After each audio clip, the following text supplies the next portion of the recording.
Hello, fam. How's it hanging? I can't pull that off, can I? Welcome to February. February is a good month and a bad month. Good month because it's very short, gets over before you know it, only 28 days. Bad month because it's Valentine's month.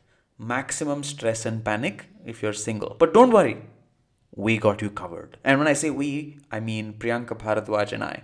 Priyanka is a good friend of mine. You've probably seen her on this channel before. She ran a relationship consultancy service for the longest time called Marriage Broker Auntie. She's also a matchmaker. But more than that, she's a good friend of mine. And I had so much fun recording this with her. It's one big uncut recording, which we've broken up into 4 different parts. You will see it on every Tuesday of the month of February. Sit back and enjoy. Priyanka, you won't believe me. A lot of people who follow me on Instagram are between 21 and 24 age group. What I didn't realize was so common is how many relationships break up because of cheating, because of one partner cheating on the other.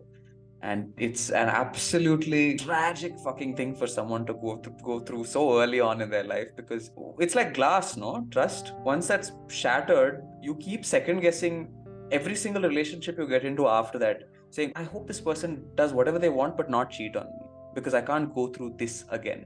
It was gut wrenching the first time, and I'm still not over it. I still have PTSD.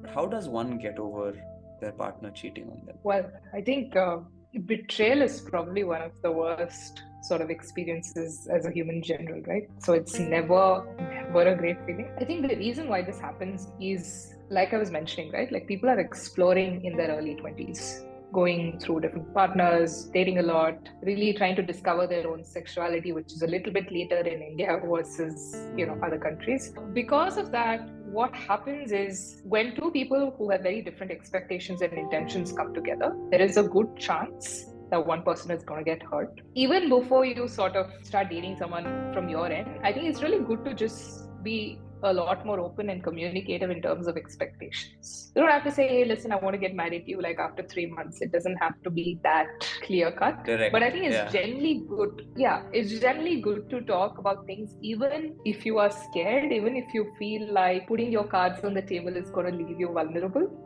It's okay to still talk about it and say what you want out of this. But unfortunately, despite doing that, sometimes people can, still not regard whatever you've said and, do things, do shit behind your back, which is really, really hurtful. Honestly, there are a bunch of things you can do when someone cheats on you. One is really to write that off as Bad investment. terrible experience. Yeah, I mean, a It's like mistake. selling Paytm and What can I Zomato learn? stock. Yeah, I mean, it was just a mistake, and we all make mistakes. Just learn whatever you need to from that experience and move on. It's not about you, it's about the other person. It's a choice that they made that ended up ruining a relationship that you two had.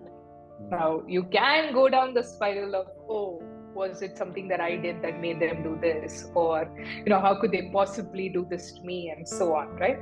It's because we are taking it so personally that it becomes very important for us to build up our own self-image as this person who doesn't deserve to be treated this way, or who doesn't deserve to go through this experience. So it's almost like we're trying to strengthen our self-image, our self-esteem because of that experience. And in that process, I think we just end up hurting ourselves a lot more. It's a terrible experience, and it is what it is. And you just say, oh, yeah, well, they didn't deserve this. And, I deserve better.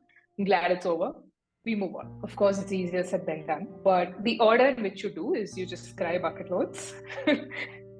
And then you say, oh, fuck it, let's move on. And then you actually move on. There is going to be a part of you which will never forget this experience. There'll be a part of you that will have trouble forgiving this person for whatever that they did. There'll be a part of you that will forever love this person despite all the shitty things that they did to you. And that's okay. That's by design. You're not weird. It's not abnormal. Everyone who's ever been cheated on, you can go back to them and ask them 6 years hence. They will still remember this person in some way. They will still love this person despite what they've done.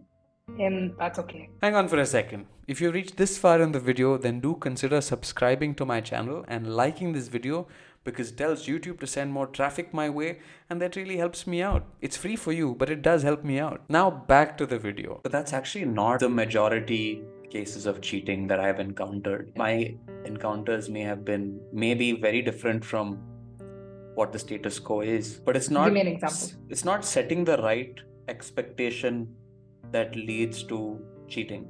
Oftentimes, what happens in shitty relationships is that you've fallen out of love with this person, the feelings are lost, but it's too difficult to actually break up. So cheating then becomes just an excuse to break up with the person, where there's a night of heavy drinking, or you're at somebody else's place, you're at a party somewhere, or you're at a vulnerable moment, and then you cross a line that shouldn't have been crossed. And then you go back and say, I'm a horrible person for doing this. I'm the reason that this has happened. I'm a terrible person. So let's break up. Which is very convenient. It's a shitty way to do something that is very convenient. So what should people do that go through this? How does that change anything for the person who's experiencing being cheated on? It's still shitty. But it's more shitty than just saying, I don't feel anything for you anymore. We should break up. Things are not working. That cheating is I think intrinsically it's like somebody stabbing you in the gut. And breaking up is just like slapping you in the face. It is betrayal nevertheless, because you're over invested in somebody and you don't receive the same amount of, there is no reciprocation of your trust or passion or honesty or whatever it is. Sure, you probably will feel less shitty in that moment. I don't know if you'd feel less shitty. I feel like I won't say equally, but they're shitty in their own ways. That's for the person who is being dumped. Right? Irrespective of how you get dumped, whether you get cheated on and get dumped, or whether you get dumped because this person's bored of you, it's going to hurt nevertheless. But for the person who is trying to break up, I think you can save yourself some effort by just being honest and upfront about this. Right? Because by cheating on your partner, you're messing with two people, not one. There's this person that you cheated with, or cheated with on, or like... I get it. There are two people. There's a person whom you use as the escape parachute. Yeah, there's lesser collateral damage, I think, if you were to just be honest and say, hey. Also, it's a sign of maturity, right? If you are able to be vocal about your needs, your thoughts, I would think that it's a sign of growing up. And I wouldn't understand why someone would not want to grow up.